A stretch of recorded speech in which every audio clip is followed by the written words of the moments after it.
So this is 2.2, graphs of functions. Okay. Remember what a function is?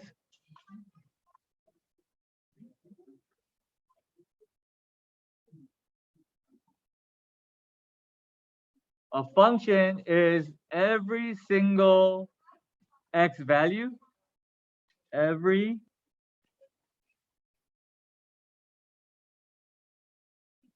x value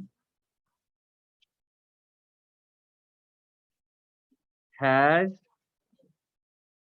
exactly, one y value.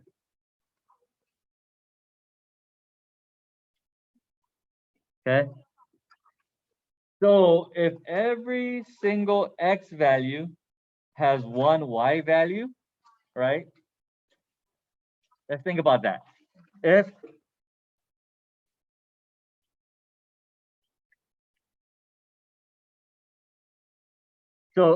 you think about the function definition, let me ask you this. Is that a function? A circle? Why?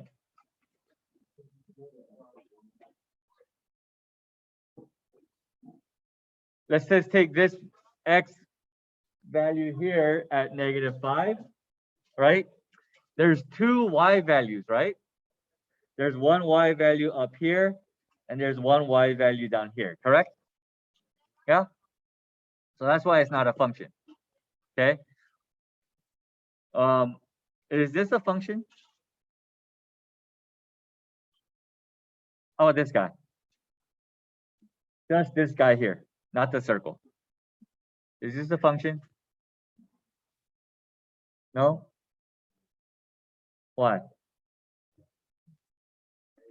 Because at every single x value, right, there's exactly one y value, right? That corresponds to that x value. Does that make sense? Okay. Is this a function? Is that line? Yes, right? And again, every single x value on this line has exactly one y value, right? Okay. And that's why I want to first start off with the vertical line test. And this should be review, but I'm not going to assume that it is review.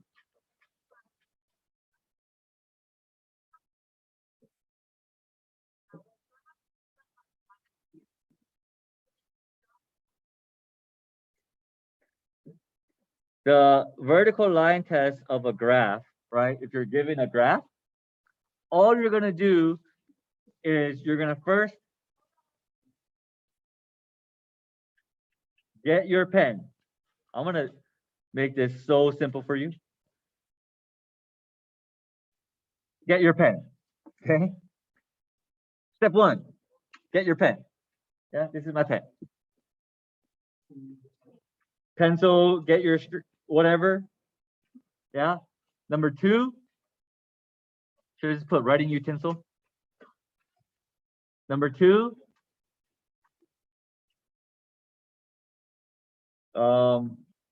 horizontally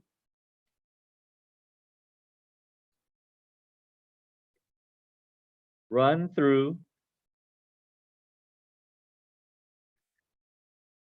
the graph. Okay. And in 2A, you're going to check for if your pen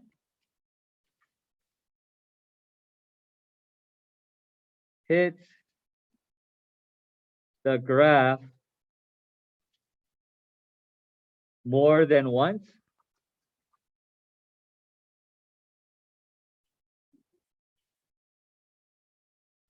right? More than one time, then it is not a function.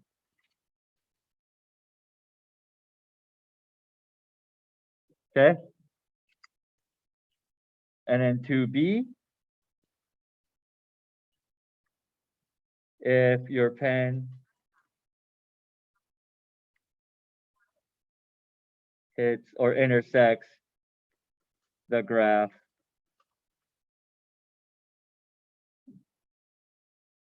one time exactly,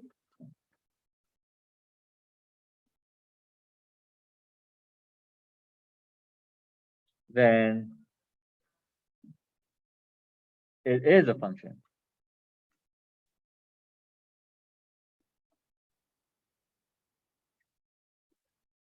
Okay. That's the vertical line test. So if I go back to my, after you guys write this down, I'm going to move my paper in 5 seconds. 4, 3, 2, 1. Okay. So if I go back to my 3, we said that this is not, this is a function, and this is, right? And look, if I get my pen, I can see if I horizontally run through the graph like this, I can see that in this circle, I hit the graph twice here, twice here, twice here, twice here, twice everywhere, right? Basically. Yeah, that's why it's not a function. Here, I'm only hitting it once, exactly one time, right? And you guys are gonna learn that this is a sine graph, but that's later. This one as well, this line, it only hits it once, right? I'm horizontally running through it. Okay, so that's just a quick way to see if it's a function or not. All right, and then your explanation would be, because of the vertical line test, it hits the graph more than once, or it hits it exactly once. That's why it is a function. You know what I mean? Okay. So that's your reasoning behind if it is a function or it's not. Okay. Any questions on that? Okay. Next thing we have to run through is just a bunch of graphs. Okay. So first graph we're gonna do is f of x, which equals y. Okay. We have to know that f of x equals y. The first graph is f of x equals x squared. Okay. And I'm going to do 3 parent points type of thing, because these are the parent. Oh, actually, I'm saying words that you guys don't necessarily know yet. So this, each graph in the most simplistic form, y equals x squared or f of x equals x squared, that is called your parent function. Okay. Oops.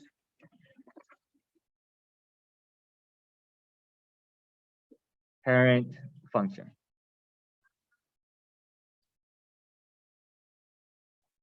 Okay. And in integrated 3, you guys learn how to move it, translate it, left and right, up and down. You guys learn how to stretch it, or vertically stretch it, or vertically compress it. You guys learn how to reflect it, right? And did all of those stuff during transformations, during the transformation module. Hopefully, you guys remember a little bit. So your parent points in terms of f of x equals x squared is -2, -1, 0, 1, and 2. Okay, that's your x values. So -2 squared, if I plug in -2 for x here, -2 squared is 4. -1 squared is 1. 0 squared is 0. 1 squared is 1. 2 squared is 4. Okay? And I'll show you guys the graphs on Desmos in a little bit. Okay, so I want you to kind of reserve this space for when you draw the graph, when I show it to you guys via Desmos in a little bit. I'm going to introduce all the graphs so that we can just talk about it all at once. The next graph is f of x equals the square root of x. Okay. First off, what's my domain here?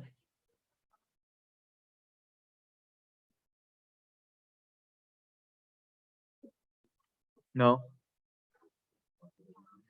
All positive numbers, right? So more specifically, my domain would be what? X needs to be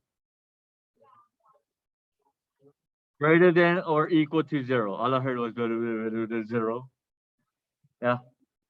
So I assume that you guys said x is greater than or equal to 0. So I want to be smart about this. I'm going to pick 0, 1. What's my next point for my x? What's a good point for my x to be? 2? 4. 4 would be my next good point. What's my next good point? 9. Yeah, because square root of 0 is 0, square root of 1 is 1, square root of 4 is 2, square root of 9 is 3. Okay, that's why I said what's a good point. Okay, to get the 4 and the 9.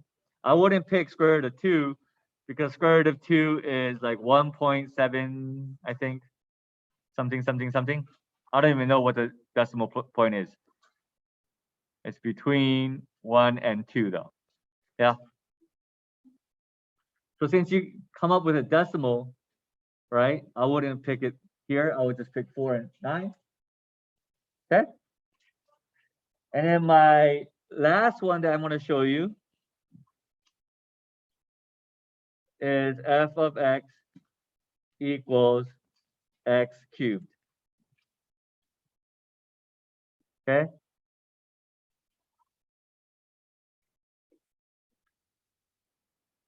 And here, my domain is all real numbers. It can be positive, it can be negative. So really doesn't matter. So I'm going to pick -2, -1, 0, 1, and 2 again. So -2 cubed is -8. -1 cubed is 1, -1. 0 cubed is 0. 1 cubed is 1. 2 cubed is 8. Okay. So there's my parent functions and my parent points. Okay, to graph them.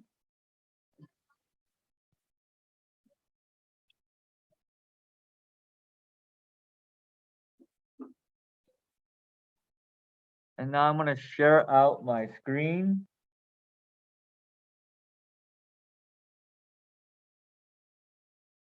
Share that.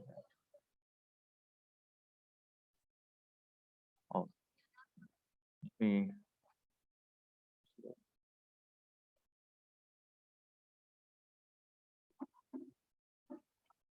Okay. So if I plug in y equals x squared, that's my graph. It's called a parabola.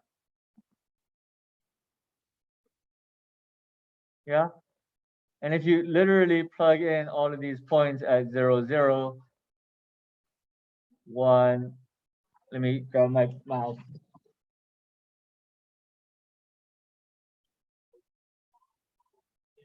-1, 1. Yeah, if I can get that right there. Okay. And then 1, 1 is right here. Okay, that's the closest I'm going to get to it. And then 2, 4 is all the way up here. Woo! Got that off of one click. Yeah. And -2, 4 is right here. Woo! Okay. All right, so this is called a parabola. And what's cool about this is, you know how x is squared? And the 2 is an even number, right? So x to the 4th, x to the 6th, x to the even powered number will always be like this, but it will just get a little fatter. So I'll show you guys what I mean by that. Y equals x to the 4th. Y equals x to the 6th. Y equals x to the 10th. Yeah, you guys see how it just gets, oh, I said fatter and fatter. I should have said skinnier and skinnier. Yeah. You guys see how it gets skinnier and skinnier and skinnier and skinnier, but it still holds that parabola shape. Yeah. That's a good thing to remember. All right. As we move forward. Okay, any questions on that? No? Let me erase all of these guys. And let me go with the square root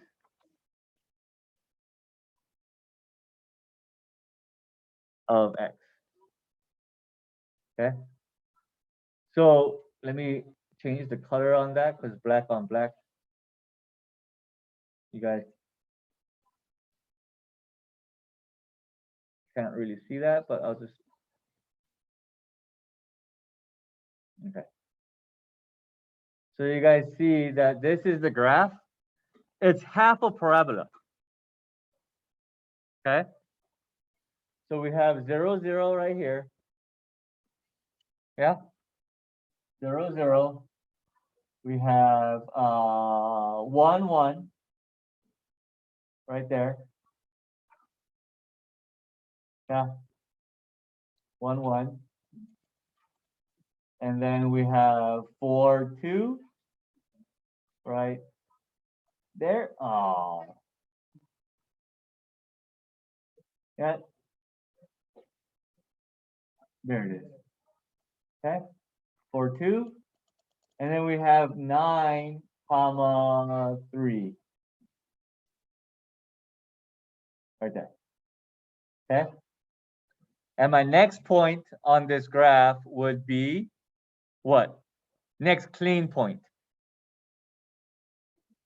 16, 4, right? Right here.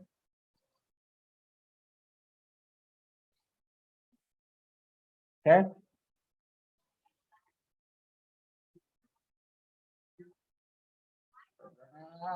Got it. Oh. Yeah, whatever. Okay. I'm gonna spend too much time on that. Okay. Questions on that? No?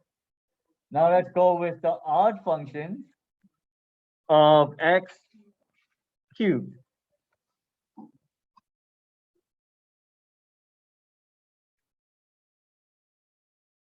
All right, so this is my graph.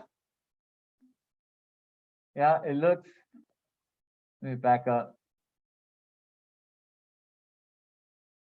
It'll always be like this or like this. Yeah, because it's odd. If it's even, you look like this. Yeah. You guys know what I'm doing with my hands? It's a parabola. Yeah, like x squared. If you raise up your hands. Yeah. But we'll talk about end behavior and stuff hopefully soon. Okay. So here is 0, 0. Here is 1, 1. Yeah. There it is. And here is 2, comma 8.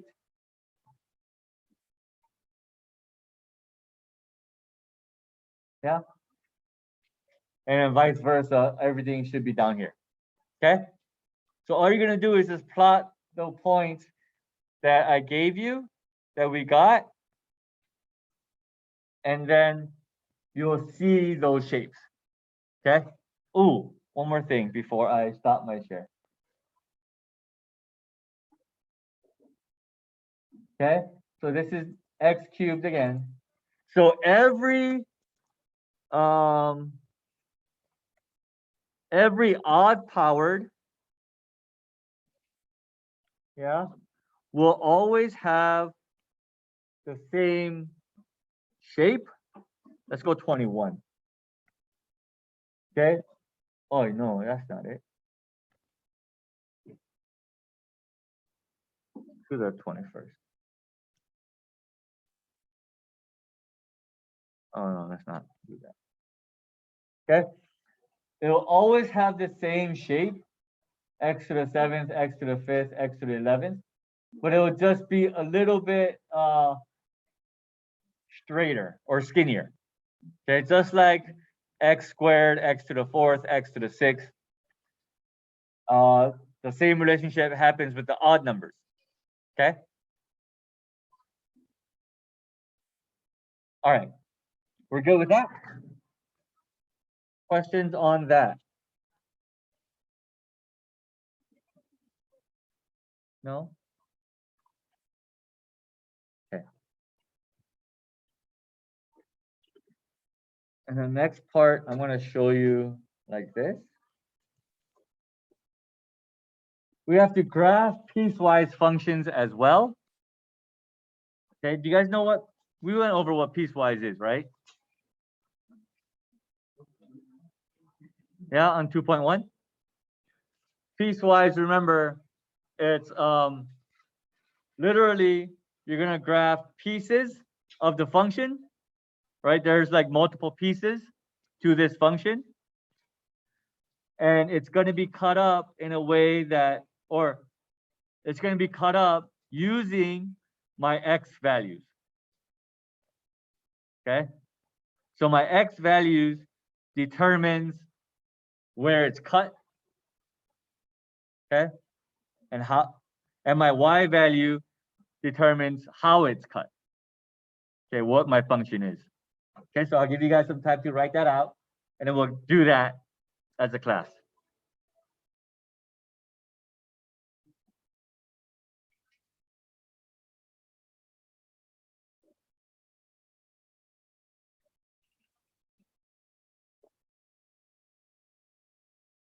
All right, so if I see this, I know that 1 is a very important point because that's where the cut happens, right?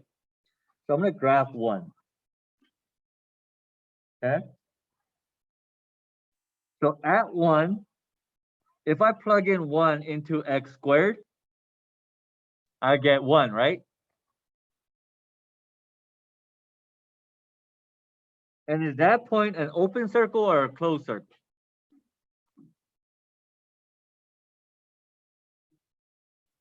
Closed. Closed, right? Because at 1, if x is greater than or less than or equal to 1, right? Since it's equal to 1, it's closed. At 1, if I plug in 1 into here, 2 times 1 is 1, plus 1 that, or 2 times 1 is 2, plus 1 is 3. 3. And I'm going to have an open circle at 1 here. Does that make sense? Okay, so I plotted where the cut happens for both. Okay, so I know in my first x squared piece, x needs to be less than or equal to 1. So I'm going to plot 0, which is 0. 0 squared is 0. Negative 1 squared is 1. Negative 2 squared is 4. So you can kind of see where this goes. Yeah, like that. And I missed that point, but you guys understand. Yeah. You guys see that? I'm just going to graph this part of it. I'm not going to graph the whole parabola, right? I'm just going to graph that part of it. Everything that's less than 1 or less than or equal to 1, right? At 1, it equals x squared. So here, if x is greater than 1, like 2,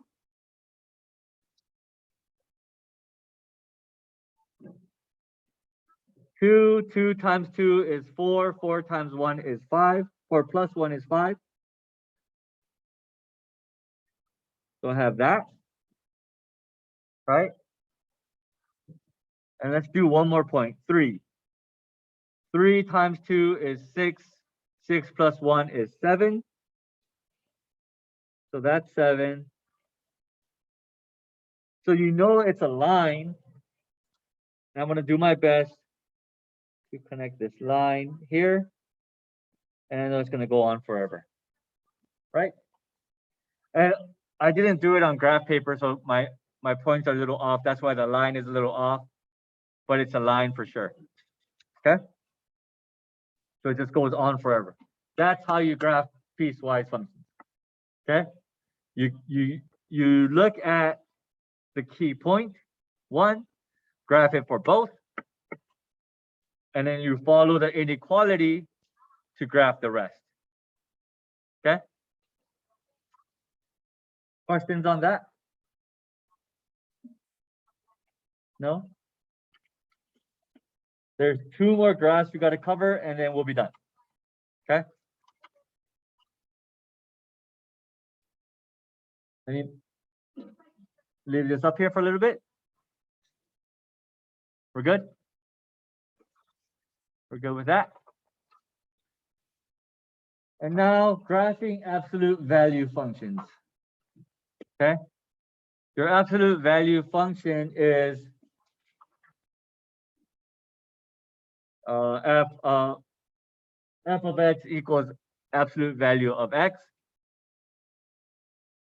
Yeah, the absolute value, remember, is the distance away from 0. Okay?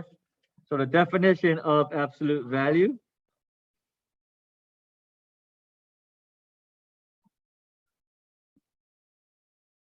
is the distance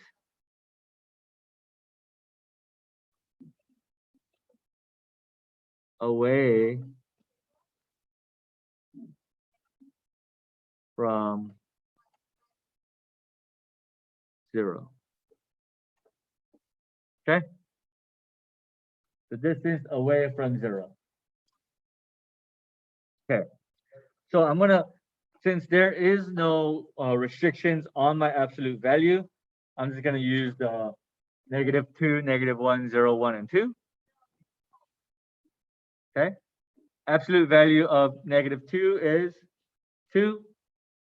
Absolute value of -1 is 1. Absolute value of 0 is 0. Value of 1, absolute value of 1 is 1. Absolute value of 2 is 2. Okay. And instead of using decimals, I'm just going to do it here.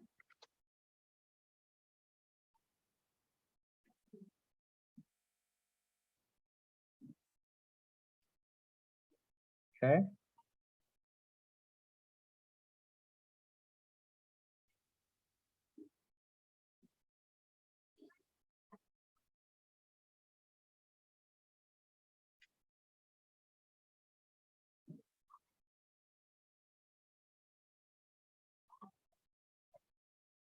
Okay, so there's -2, -1, 0, 1, and 2.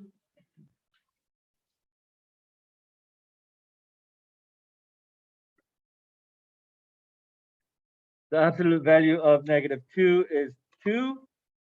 So here it is. Here are the points of this graph there. So this one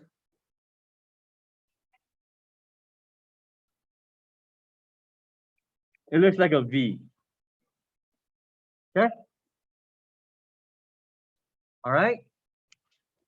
Questions? No?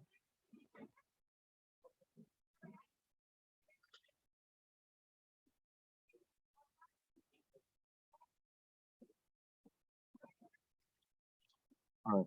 This next one, I'm going to take my time on it because then I have a feeling that this one is the last one that we're gonna do. This is the first time you guys are gonna ever hear it. Okay, we're gonna graph the greatest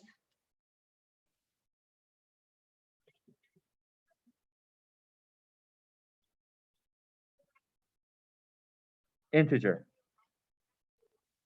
Okay, integer, graphing the greatest integer function.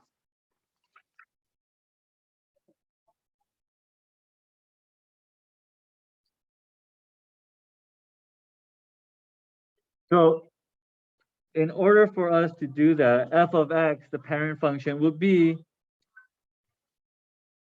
you have two of these guys, two brackets like that. Or sometimes in the book, they just have two lines like that. Okay? They both mean the same. All right? I think it's lines, not brackets though. Okay? The greatest integer. The greatest integer.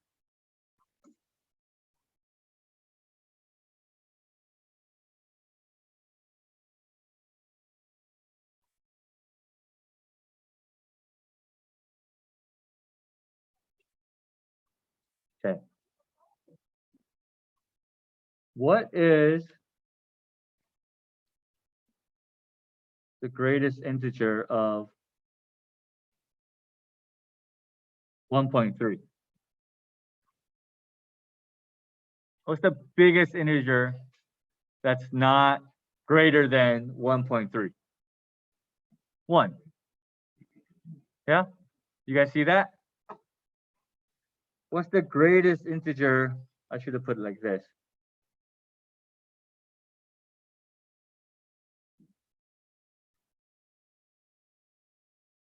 Of that.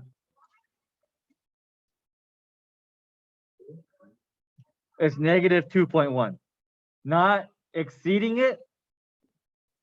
What's the greatest integer?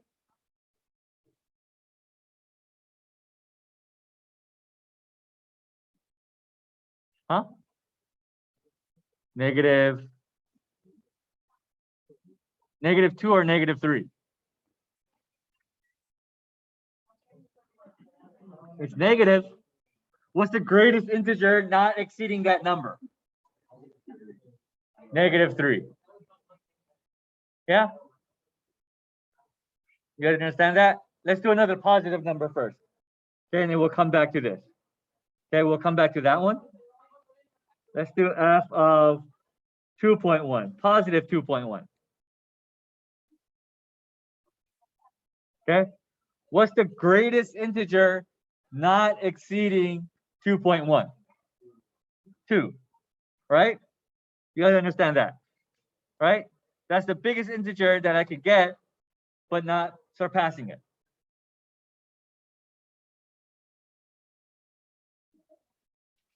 How about 4.5?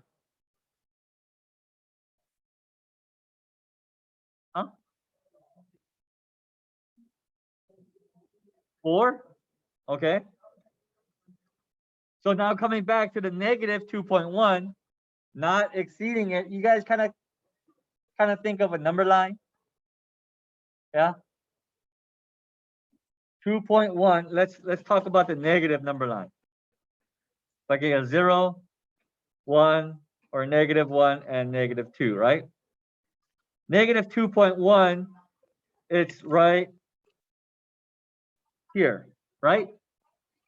So what is the greatest integer not going over that value of negative 2.1?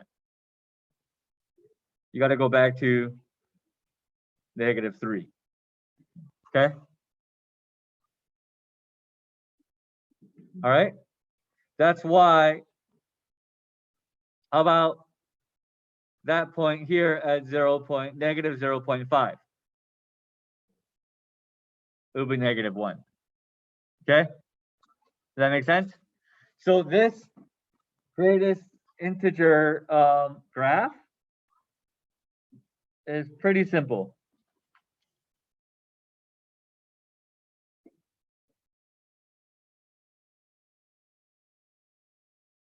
Okay, I'm gonna mark this up, -4, -2, -1, -3. Let's go with 4, 2, 1, and 3. And let's go with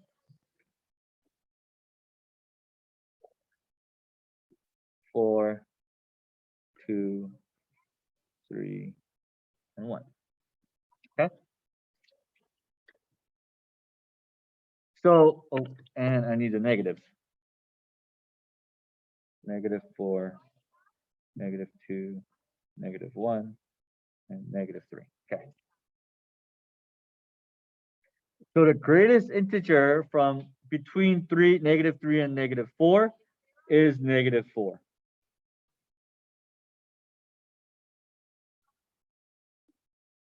Yeah? That makes sense? Oh, I totally missed -4. So let me draw that again. Should be here. Why did I put an open circle at -3?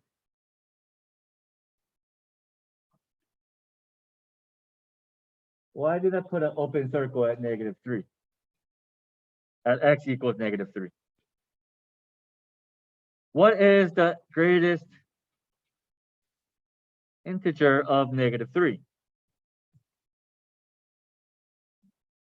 -3. So once you hit that point, it's going to go up here, right? And everything between -3 and -2 is going to be -3. Once you hit -2, it's going to go up here.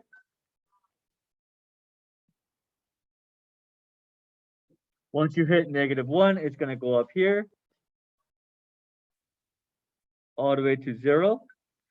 And then at 0, it's going to go up here to 0. At 1, it's going to go up here at 1. And we're just making these same markings, right? We're drawing these same segments. It's like steps. At 3. Okay. And then at 4, it's going to go to 4, right? Okay. So it's literally like steps. All right. Okay. So that's the greatest integer graph, and that's all the graphs there are. Okay. Any questions on the graphs that we've covered? No? Okay. So now, if we turn our book, before I let you guys go and do the work, if you turn your books to page 166, I don't know, I honestly don't know what the PDF file is. But if you look at it here, you're welcome. Bye. Yeah. Here is a breakdown, class, of all the graphs that we did. Okay. So that's what you need. And I didn't give you guys 2.1 work, right? So give me about like 2 minutes. Yeah. And I'll come up with 2.1, 2.2 work. And then you guys can do that. Okay. Actually, good time for a break. Get a break. Come back by 9:30. Give you guys a 10-minute break.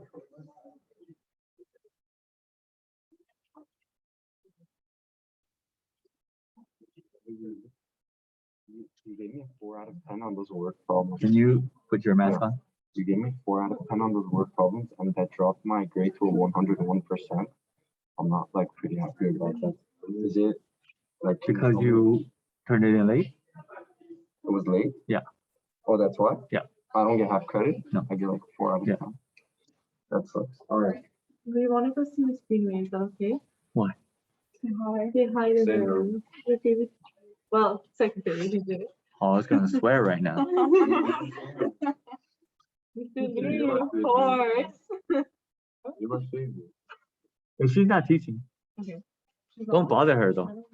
If she's not teaching. Yeah, okay.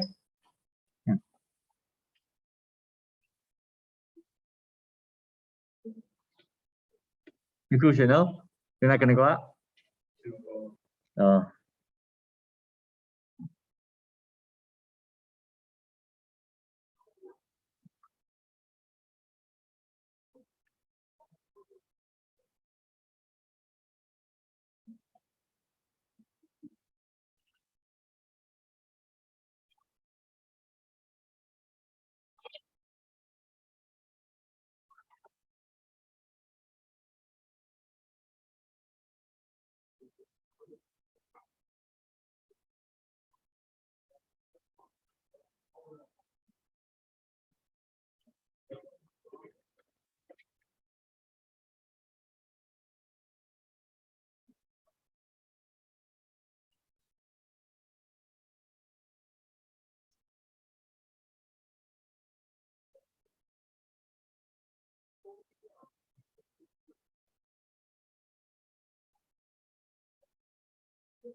So that is your work for today.